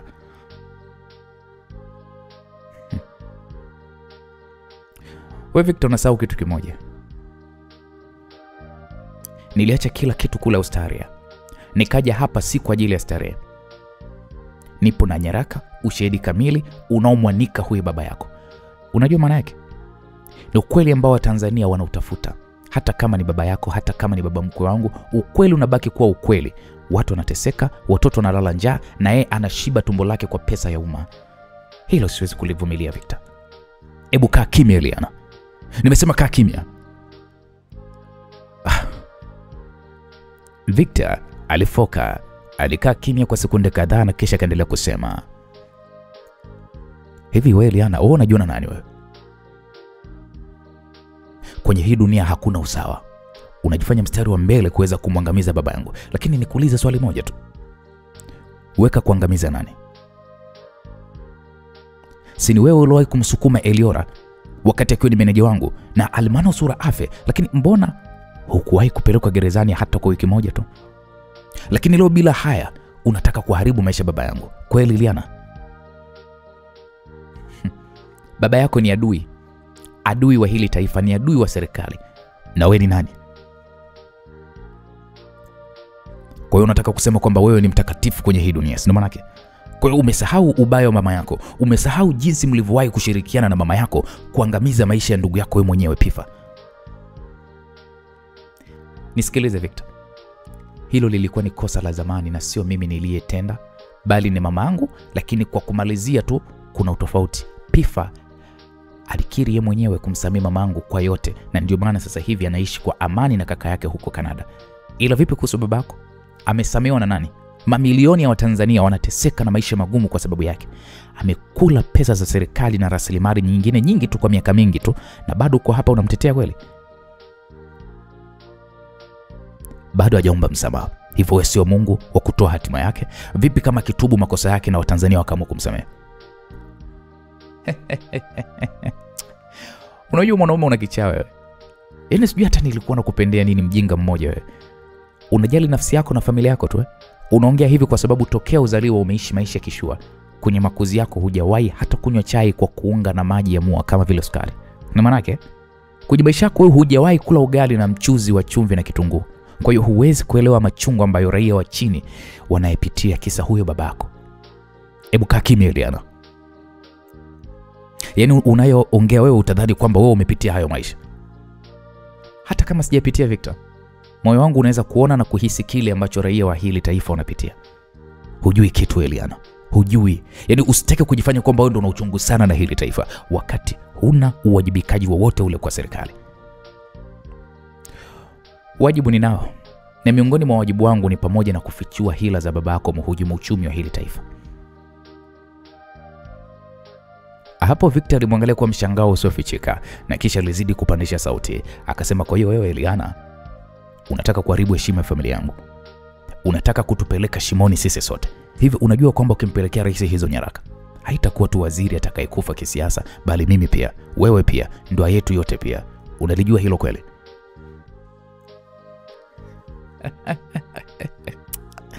Victor, ndoa hii ilishakufaga kitambo sana. Wewe hunijui mimi wala mimi sikujui wewe. Mimi ni mwananchi wa hii nchi kwanza kabla sijawa mke wa mtu. Na kama ndoa hii ndio kikwazo cha haki kutendeka, basi bora ndoa hii bomoke kabisa kuliko mimi kuishi na mzigo wa kulinda siri chafu ya babako. Mimi sitaki kuishi kwenye uongo. Maneno ya Eliana yalimchoma Victor moyoni kama kisu kinachochana ngozi. Alishikilia usukani kwa nguvu. Sauti yake ikatoka kwa ukali uliopasua hewa ya usiku. Akamsikiliza Eliana. Usithubutu kusema tena maneno hayo unayozungumza. Hii ndoa bado ipo. Na mimi bado ni mume wako na sitakubali uichezee hivi. Hivi unadhani ni rahisi hivyo kama unavyofikiria? Kumdhalilisha baba yangu mbele rais na taifa lote? Utakuwa umefungua kaburi lako wewe mwenyewe. Unalijua hilo Eliana? Naam. Eliana hakusogea, hakutetemeka. Alimkazia macho Victor kwa uthabiti wa chuma na kisha akamwambia, sikiliza Victor, mimi wala tasiogopi. Niliapa kwa moyo wangu ya kwamba sitanyamaza kimya nikiona watu wakinyanyasika kwa sababu ya mtu mmoja. Na ndio maana nilikuja na hizo nyaraka. Kama wewe ni mume wangu kweli, ungekuwa upande wa haki, ungekuwa upande wangu, lakini umechagua kusimama upande wa babako, upande wa uovu. Kwa hiyo usinitishe Victor. Victor alibaki kimya kwa sekunde kadhaa, pumzi zake zikiwa ni nzito, moyo wake ukidunda kwa kasi.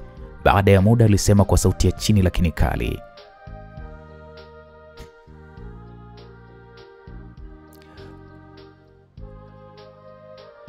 kwa hiyo umeamua kabisa kunisaliti?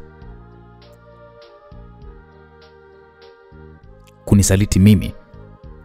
Kuisaliti ndoa yetu, kuisaliti familia yangu, kusaliti kila kitu kwa sababu ya siasa za karatasi chache zisizokuwa na maana. Sina maana yake Eliana. Sio karatasi zisizokuwa na maana Victor, ni maisha ya mamilioni ya Tanzania, ni haki ya kizazi kijacho. Na kama ndoa hii inasimama kinyume na haki hiyo, basi ni bora tuichomeke moto sasa hivi hiyo ndoa. Victor alinua uso wake juu, macho yake yakiwa yamejaa hasira na maumivu kwa wakati mmoja.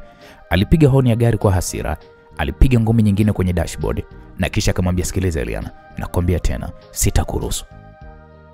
Sitakuruhusu kamwe ukaharibu jina la baba yangu. Hata kama nitakupoteza, sitakubali. Wewe ni mke wangu, lakini leo umekuwa ni adui yangu mkubwa zaidi. Hapo Eliana aligeuka, akatazama bahari iliyokuwa mbele yao. Upepo mkali ulivuma, ukichanganya na ukimya wa kina kati yao. Macho yake yalikuwa yamejaa machozi, lakini alikataa kuyatoa. Kwa sauti ya uthabiti akasema, okay, basi wewe hivyo Victor. Mimi ndo nimeshaamua na hakuna atakayeweza kunizuia. Bahari iliendelea kugonga pwani kwa mlio wa uthabiti, kana kwamba ikithibitisha kwamba vita iliyozaliwa pale haingeweza kuzimwa kirahisi. Victor na Eliana walibaki kitazamana kama wanandoa, lakini kwa wakati huo huo walikuwa kama ni maadui wa damu. Msikilizaji, wakati huo ndani ya ikulu ya Magogoni, hali ya hewa ilionekana tulivu nje, lakini ndani ya kuta za kifahari za ofisi kuu ya taifa kulikuwa kuna joto la ghadhabu lililokuwa likiwaka kama moto wa porini. Mheshimiwa Sarungi alitembea ndani ya sebule kubwa yenye viti vya ngozi. Kuta zilipambwa na picha za kumbukumbu za marais waliotangulia na meza ya mbao iliyokuwa imeng'aa kwa kung'arishwa kila siku. Alikuwa amevaa suruali nyeusi ya kitambaa na shati la ndani la mikono mifupi, lakini jasho lilimtiririka usoni. Simu yake ya mkononi ilikuwa ikilia kwa taarifa zisizoisha, lakini hakutaka kupokea. Mkewe Mama Eliana alikuwa ameketi kwenye sofa la kijani, mikono yake ikishika tasbihi. Macho yake yalikuwa yakimfuatilia mumewe, yakijua hasira hiyo ingeweza kuzaa maamuzi ya ajabu. Hivi ni kwa nini hawa watoto hawaelewi? Mheshimiwa Rais alifoka kwa sauti nzito, akipiga kofi mezani. Hivi ni lini watajua thamani ya majina yao? Ni lini wataacha kuwa mzigo kwa sisi?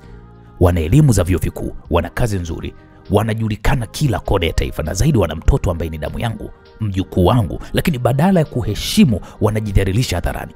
Hivi kweli huu ni ujinga wa namna gani huu? Mama Eliana alijaribu kuinua sauti kwa upole na kisha akasema, Baba Eliana, usiwe na hasira namna hiyo. Ni vijana, mara nyingine damu yao inakuwa inachemka. Vijana. Rais alikatisha kwa ukali, alimgeukia mkewe kana kwamba alikuwa ni adui yake. Hawa sio vijana wa mtaani. Hawa sio watoto wa bodaboda pale Mwenge au wa Uzandizi Sinza. Hawa ni watoto wa ikulu hii. Ni watoto wa familia kubwa ya kisiasa ya hili taifa, na bado wanabishana barabarani kama vile wanafunzi wa sekondari. Wengine wakipiga picha, wengine wakicheka mitandaoni, kuna lipuka kama hivi. Unajua ni kashfa kiasi gani hii kwa serikali yangu? Yule ni binti wa rais na yule ni mtoto wa waziri. Naam, Mheshimiwa Rais aliendelea kutembea, miguu yake ikipiga hatua kali, tasbihi zikidondoka mikononi mwa mkewe kwa mshangao. Macho yake yaliwaka kwa hasira. Ikiwa mimi ni rais, nimeshindwa kuwadhibiti watoto wangu na familia yangu, unadhani wapinzani watalala? Watatumia jambo hili kusema kwamba nimepoteza nidhamu ndani ya nyumba yangu mimi mwenyewe, na watadai kama familia yangu haiwezi kutii, basi taifa lote haliwezi kutii pia. Watatafuta tu kisingizio cha kuharibu jina langu, na sasa hawa watoto wametoa fursa kwa wapinzani wangu. Mama Eliana kwanza alisimama, alisogea karibu na mumewe, alimshika mkono wake ambao ulikuwa ukitetemeka kwa hasira. Mume wangu tafadhali. Hii ni hali mbaya. Ndiyo, lakini sio lazima ichukuliwe kama mwisho wa dunia. Eliana ni mtoto na ni damu yako. Victor naye ni mkwe wetu, bado ni sehemu ya familia. Mambo haya yanaweza kutatuliwa kifamilia. Sio lazima tufanye maamuzi ya kishindo ambayo baadaye tutakuja kuyajutia. Naam. Lakini hapo Mheshimiwa Rais hakuwa tayari kusikia chochote. Aliinua macho yake juu kana kwamba alikuwa anazungumza na dari. Yaani safari hii nimechoka.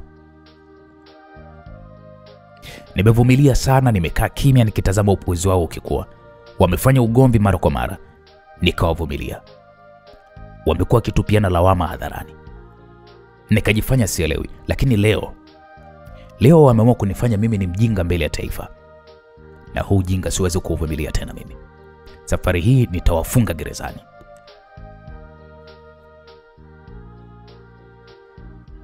Hapo Mama Eliana alishtuka. Alimshika mkono kwa nguvu zaidi, akaambia, gerezani? Hapana. Usiseme hivyo mume wangu. Hao ni watoto wetu. Eliana ni binti yako wa damu. Mtoto niliyemlea kwa mateso yangu yote. Unawezaje kusema kwamba utampeleka jela? Si yeye tu utakayemuua kihisia, bali hata mimi pia utaniua mume wangu. Rais alimtazama kwa sekunde chache mkewe, macho yake yakiwa mekundu kwa hasira. Alionekana kuguswa kwa kidogo na maneno ya mkewe, lakini ghadhabu bado ilikuwa imebaki moyoni.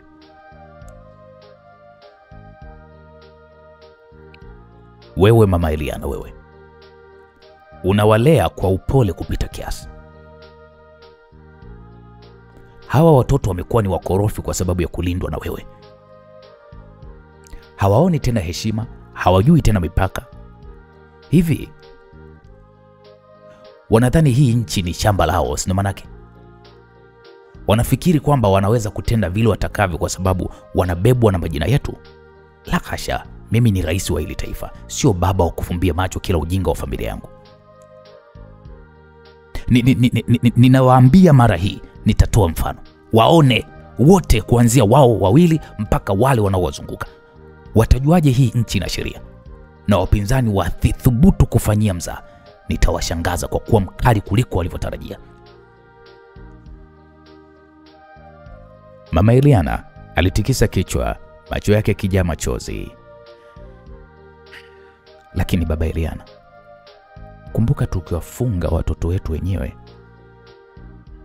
si wapinzani tu watafurahia, taifa lote litaanza kutuona kama vile wazazi walioshindwa. Hii sio tu siasa, hii ni familia. Bado tuna nafasi ya kuzungumza nao, bado tuna nafasi ya kuwakanya bila kuharibu kabisa maisha yao.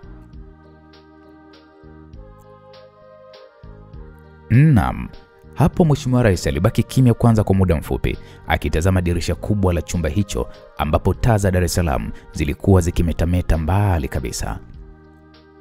Pumzi yake ilikuwa ni nzito, ghadhabu kwake haikupungua, bali sasa ilichanganyikana na mzigo wa fikra.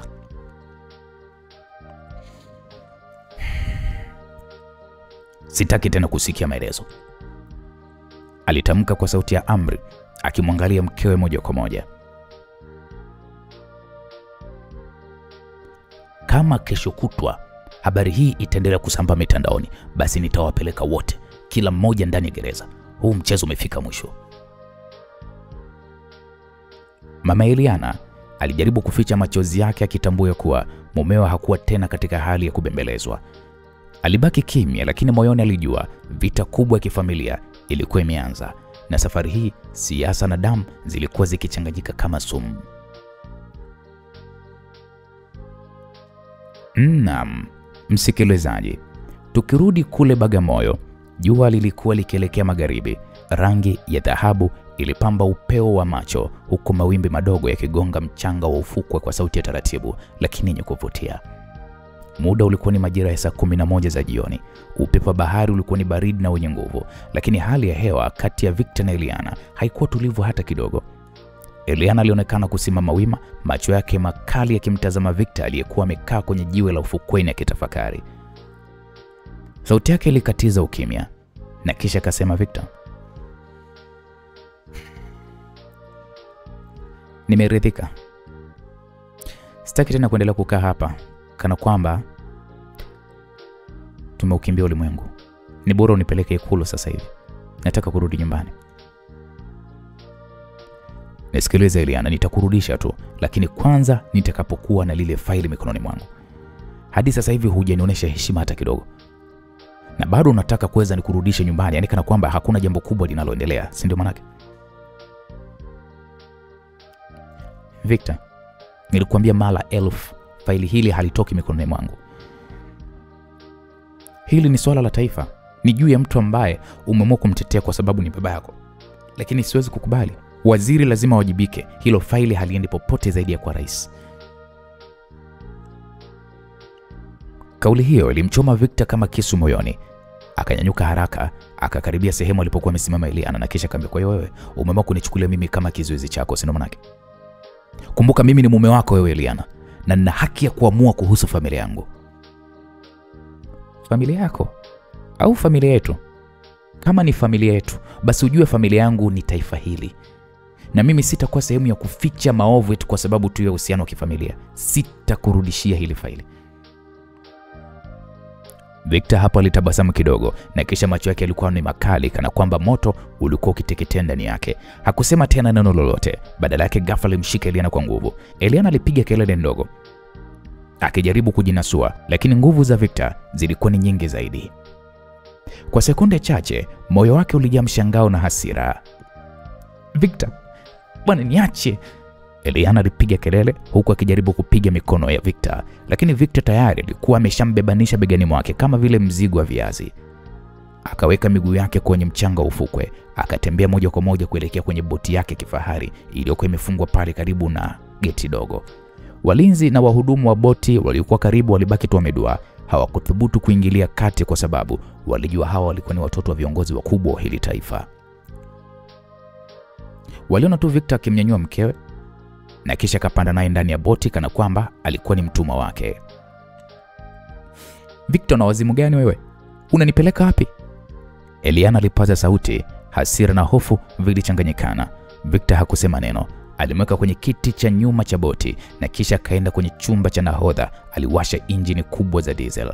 Boti ilianza kutetemeka. Sauti yake ikasikika mbali na ndani ya muda mfupi walikuwa wanakata mawimbi kuelekea katikati ya bahari ya Hindi. Eliana aliinuka kwa ghadhabu. Alipiga kifua chake kwa hasira na kisha akasema, Victor, najua una mpango mbaya.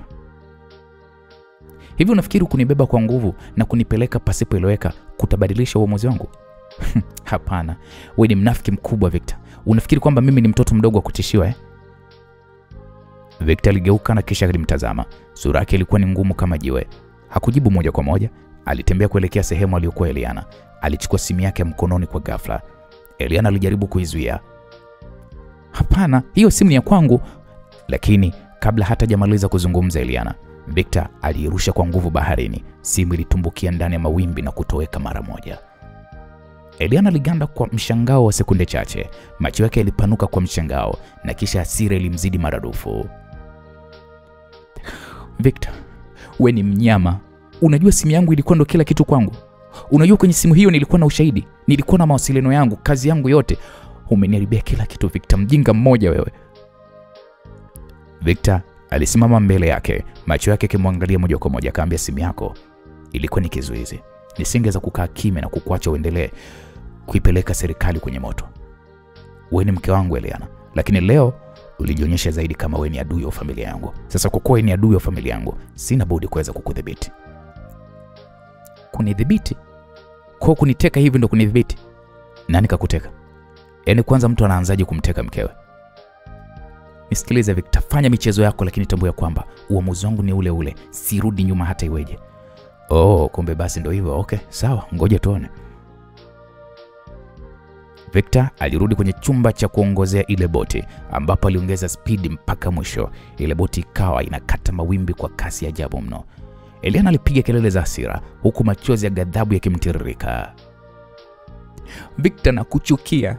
Siku zote nimekubali mateso yako kwa sababu nilidhani ni bado una chembe ya upendo moyoni, lakini sasa umejionyesha wewe ni nani haswa. Wewe ni msaliti na sio mume.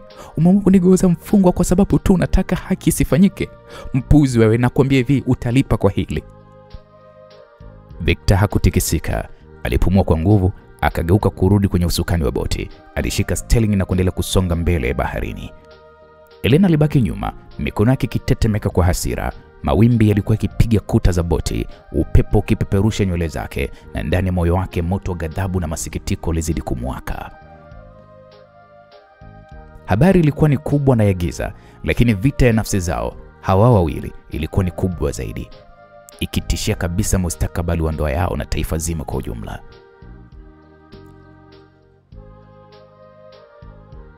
Naam, mawimbi makubwa ya bahari yaliendelea kupiga kuta za boti kwa sauti ya kishindo. Upepo wa usiku ulipeperusha maji ya chumvi ambayo yaligonga vioo vya boti ile ya kifahari. Saa zilikuwa zimepita tangu walipoondoka Bagamoyo. Sasa bahari ilikuwa imefunikwa na giza nene lililokatizwa na mwanga hafifu wa taa ndogo zilizokuwa ndani ya chumba cha kupumzikia cha boti. Eliana alikuwa amekaa kwenye kiti cha kona, uso wake ukiakisi mwanga wa taa ya dhahabu juu yake. Macho yake yalikuwa ni makali na yakiwa yamejaa dharau, huku mikono yake ikipishana kifuani kwa ukaidi. Kwa muda wote hakuwa amezungumza na Victor, ila pumzi zake nzito za hasira ndizo zilizosikika. Victor alirudi kutoka sehemu ya mbele ya boti akibeba chupa ya mvinyo wa kifahari yenye nembo za kigeni na glasi 2 za kioo safi. Alikuwa na tabasamu la ajabu, lile tabasamu la mtu aliyejaa uchungu lakini anajificha nyuma ya mzaha. Una nini Eliana? Alizungumza kwa sauti laini lakini yenye ukali uliosikika ndani yake. Hatuwezi tu kukaa kimya na hasira. Hebu tukunywe angalau tufurahie safari hii ya giza. Victor alichukua glasi ya kwanza akamimina pale mvinyo hadi nusu na kisha ya pili akamimina kwa umakini. Alinua moja akainua kwa ishara ya cheers. Eliana, kwa ajili ya ndoa yetu yenye misukosuko na kwa usiku huu pekee. Cheers. Hapo alisogea pale alipokuwa Eliana, alimpatia glasi yake. Eliana alimwangalia Victor kwa macho ya baridi. Alichukua ile glasi kwa mkono mmoja lakini badala ya kuinywa, ghafla alipiga sakafuni kwa nguvu. Glasi ilipasuka vipande vipande. Mvinyo wa rangi ya damu ukasambaa kwenye sakafu ya mbao ya boti, ukichanganyikana na sauti ya mawimbi nje. Eliana. Victor alipaza sauti kidogo. Alishtuka lakini Eliana hakusogea, hakushtuka. Alinua macho yake na kumwangalia moja kwa moja usoni kwa kiburi kisichofichika. Victor, usijaribu kunifurahisha kwa upuuzi huu. Mimi sio mtoto wa kubembelezwa kwa mvinyo. Nipeleke Ikulu. Acha huu mchezo wako wa kijinga unaofanya. Victor alitabasamu kwa madoido. Alinyanyua glasi yake na kuinywa taratibu kana kwamba hakuwa ameshtushwa na kitendo chake, na kisha aliiweka glasi pembeni. Alimsogelea Eliana zaidi, sura yake ikijaa ukali na mzaha kwa wakati mmoja. Hivi unafikiri kwamba mimi na masiara Eliana? Aliuliza kwa sauti iliyoshuka lakini macho yake yalikuwa ni makali. Naona bado una kiburi. Okay, sawa, lakini usisahau jambo moja. Hapa sio mjini. Hapa hatupo chini ya ulinzi wa Ikulu au baba yako. Hii ni bahari na bahari haina mashahidi. Ukikataa kunipa lile faili, basi wote tunaweza tukaishia tu hapa. Miili yetu ikawa ni chakula cha samaki. Victor alipoyasema hayo, alinua mkono wake na kuonyesha mawimbi makubwa yaliyokuwa yakipiga boti. Sauti yake ikionekana kama mtu anayefurahishwa na wazo hilo, na kisha akaendelea kusema, ni bahati sana kwa maana kwamba hakuna atakayejua nini kilichotokea. Watasema tulipotea baharini na kisa kitakuwa kimefungwa hivyo. Hapo Eliana alicheka kwa dharau, kicheko cha baridi kilichomfanya Victor asijue kama anamdharau au anajichekesha kwa hasira. Victor, acha vitisho vyako vya kitoto. Hivi unafikiri kwamba mimi naogopa hayo maneno yako? Hapana, umesahau kitu kimoja kikubwa. Mimi sio mtu kutishiwa, na zaidi ya yote nimekuzalia mtoto. Hata mwenye pia uwezo kufikiria kunidhuru. Kwa hiyo achana na hizo hadithi zako za samaki. Victor alinyamaza kwa muda, macho yake yakimtazama Eliana bila kupepesa. Maneno yake yalikuwa ni makali, lakini ndani yake kulikuwa kuna msuguano mkubwa kati ya mapenzi aliyokuwa nayo, hofu ya kuanguka kwa familia yake na kiburi chake mwenyewe. Victor akasema, nisikilize Eliana. Wewe ni jasiri kuliko hata nilivyodhani, lakini kumbuka kila mtu ana udhaifu wake. Sijui ni nani kati yetu ataanguka kwanza, lakini nataka uelewe kitu kimoja. Sitakuruhusu kuiharibu jina la familia yangu, hata kama nitakuchukia maisha yangu yote. Basi jiandae Victor, kwa sababu chuki ndio urithi wako. Mimi sitarudi nyuma, na kama ni kufa basi tufie tu hapa. Lakini ukweli kuhusu baba yako utajulikana kwa njia moja ama nyingine. Naam.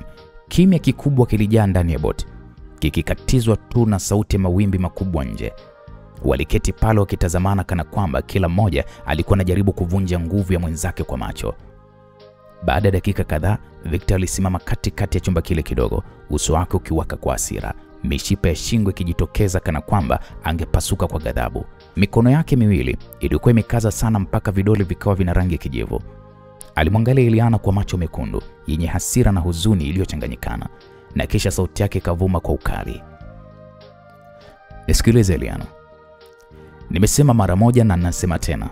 Nipe hilo faili kabla sijafanya kitu utakachokililia maisha yako yote. Unafikiria kwamba mimi naweza kuchezewa namna hii? Wewe unadhani kwamba niko hapa kupoteza muda? Sio manake. Siwezi kurudi mikono mitupu. Nitakufanya ujute kunifanyia huu mzaa. Naam, Eliana akiwa amesimama upande wa pili wa meza, mikono yake ikiwa imekumbatia kifuani kwa upole. Hakusogea hatua moja, alimwangalia Victor kwa macho ya kejeli na kisha alipiga kicheko kifupi kilichojaa dharau. Kwanza kabisa Victor, acha kunitisha. Hivi unafikiria kwamba mimi ni mmoja wa wale wanawake wako wa mitaani unaowatisha kwa pesa na jina lako eti? Samani sana, mimi sio miongoni mwao. Hata kama ukipiga kelele mpaka pala hili boti lipasuke, msimamo wangu unabaki pale pale Victor. Hilo faili hutolipata kamwe kutoka mikononi mwangu. Naam, maneno hayo yalimgonga Victor kama kisu kilichomchoma kifuani. Alipiga ngumi mezani kwa nguvu. Kikombe kilichokuwa kiko juu kikaporomoka na kuvunjika vipande vipande. Sauti ya kioo kilipoanguka sakafuni ilisikika kama mlio wa onyo, lakini Eliana hakutikisika hata kidogo. Hivi, Eliana,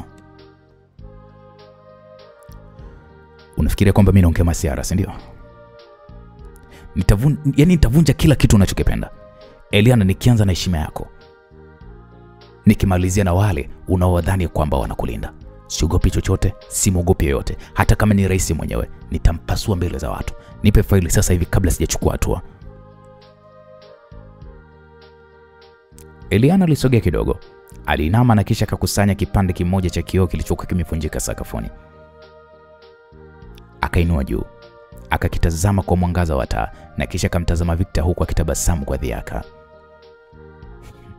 Victor, hata kama ukivunja kila kitu, ukweli hautobadilika. Na ukiniua mimi bado faili litabaki. Umefikiria vizuri hilo? Hata ukinitoa mimi kwenye njia, kuna watu wengine tayari wanajua. Umesahau ya kwamba nimekuwa nikikuchezea akili zako muda mrefu Wewe unajiona ni mjanja, lakini mimi nimekuwa hatua mbili mbele yako kila siku. Kwa hiyo acha kuropoka vitisho vya kitoto bwana. Hutonishtua hata kidogo kwa maneno yako Victor. Unachojisikia kufanya wewe fanya. Hapo Victor alijisogeza karibu sana, uso wake ukiwa uko sentimita chache kutoka kwa Eliana. Harufu ya hasira na jasho zikaleta hewa nzito katikati yao. Alinyosha kidole chake, alimshika Eliana shingoni bila hata kumbana, lakini kwa msisitizo wa hila akaambia, usijaribu kunichokoza Eliana. Ninajua namna kukufundisha nidhamu. Wewe ni mke wangu kwa jina tu, lakini usifikiri ya kwamba nakuheshimu kwa sababu hiyo. Nikisema nitakufundisha somo nitafanya kweli. Hata sasa hivi nikibana shingo yako zaidi ya sekunde 5, hakuna atakayefika kukusaidia. Uko peke yako. Sasa sema ukweli, hilo faili liko wapi? Naam, Eliana hakutikisika. Badala yake alinyanyua tu uso wake kidogo, akamkodolea macho kwa ujasiri wa ajabu. Akaambia, bana basi Victor, unataka kunibana nibane? Fanya hivyo kama kweli unadhani kwamba unayo nguvu ya kuweza kunimaliza. Haya, niue. Lakini ujue kabisa ukiniua utakuwa umefunga mlango wa mwisho kujua ukweli unaoutafuta. Faili hilo halipo karibu na wewe. Na hata kama ungefanya ukatili wowote, mimi tayari nimeshaweka alama za usalama. Na ndio maana nakwambia, mimi siogopi. Mimi sio mwanamke wa kuishi kwa hofu. Nakwambia ukweli, hilo faili hutoliona abadan. Maneno yake Eliana ilionekana kumchanganya Victor kwa sekunde chache. Uso wake ulitikisika kwa hasira na mshangao, macho akimtazama kana kwamba alikuwa haamini mwanamke huyu anemjua vyema alikuwa akimkabili kwa kiburi hicho. Hivyo ni kicha Eliana.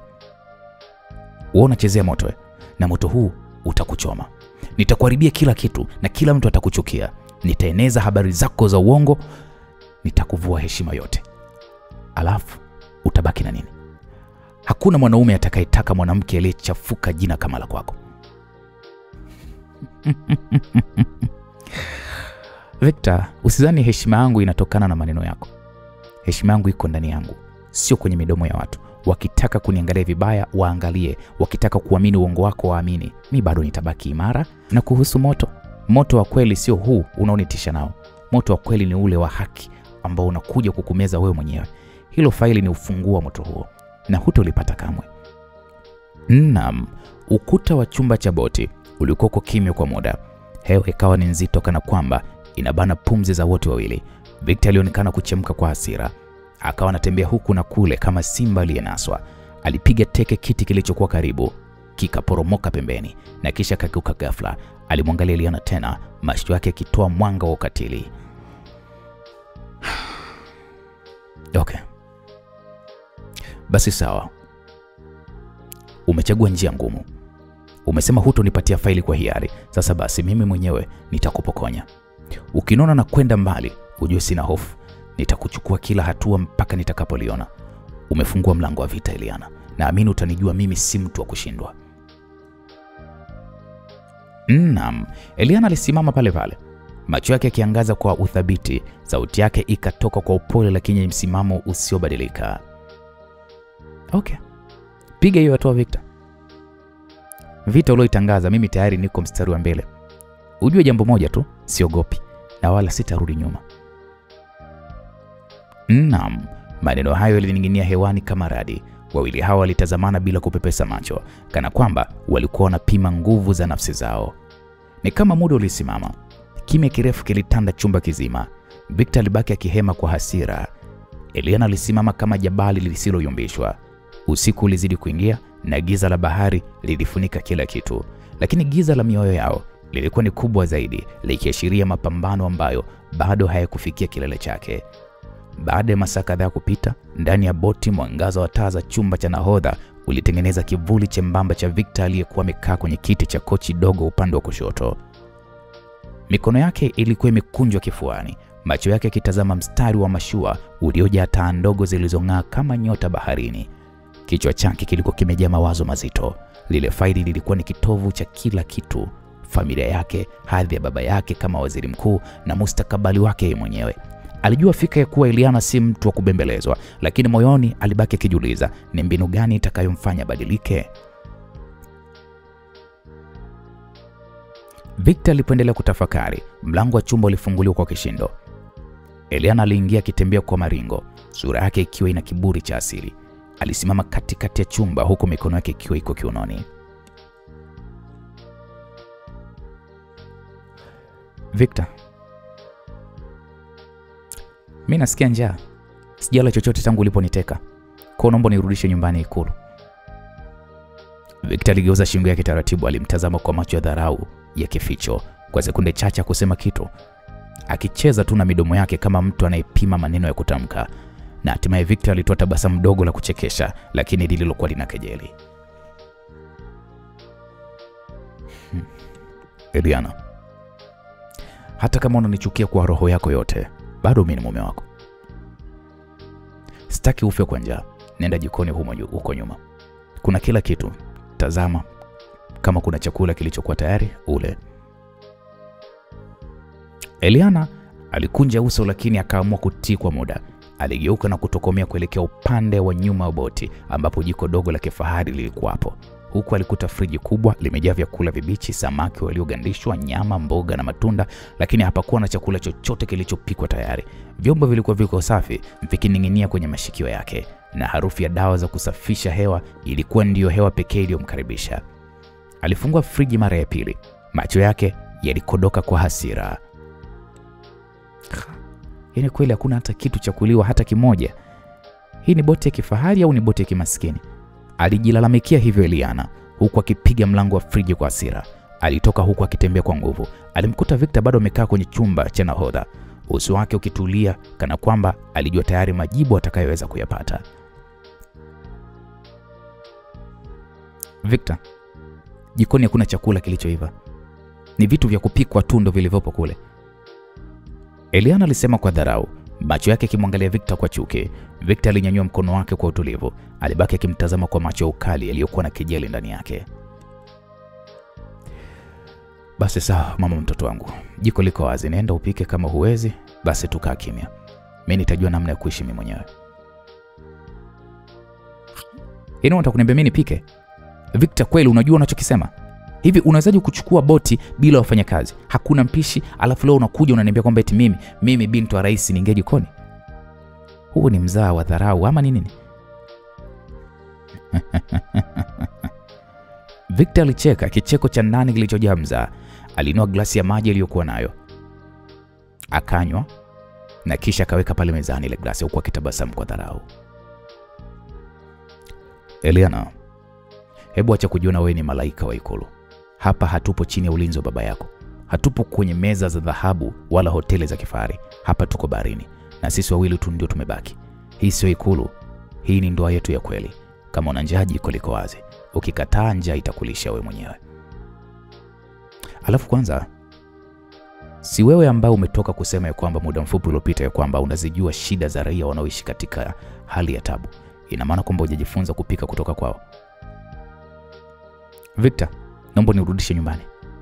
Nimekuambia nina njaa. Kama uweze kupika basi vumilia tu, kwa sababu bado tupo sana tu hapa baharini. Labda unipe hilo faili sasa hivi ndio tutaweza kuondoka. Naam, Eliana alisimama akitetemeka kwa hasira, midomo ikimcheza bila hata kutamka maneno.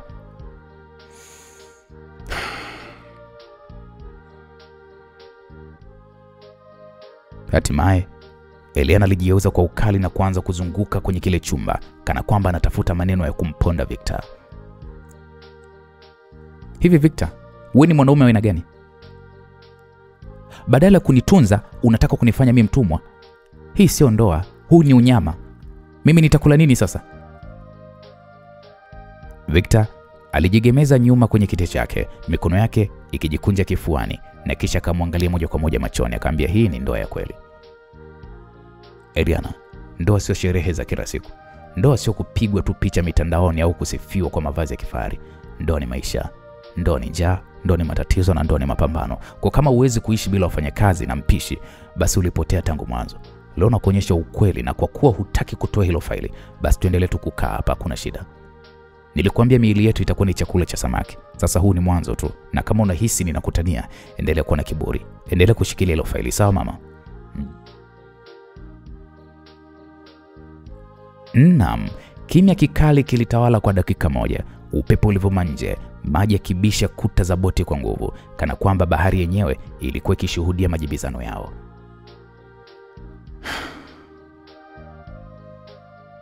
Eliana alijikuta tu anashusha pumzi, akaegemea boti huku mikono yake ikiwa iko kiunoni. Macho yake yalikuwa yamejaa chuki, lakini pia yalikuwa yakiakisi hali ya kukerwa.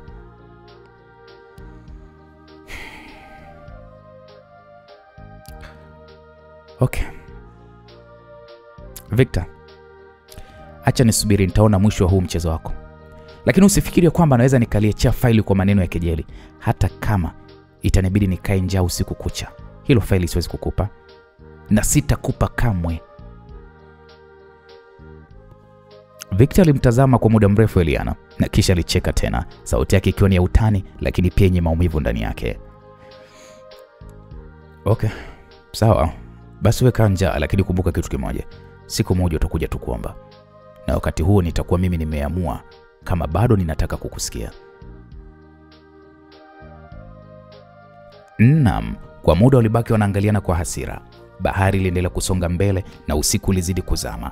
Hapo ndani ya boti kulikuwa kuna ukuta wa chuki na kiburi, lakini pia kivuli cha ndoa iliyokuwa ikitikiswa na siri kubwa za kifamilia. Msikilizaji, unahisi itakuwaje? Eliana ataachia hilo faili au ataendelea kushikilia msimamo wake? Na vipi kwa upande wa Victor?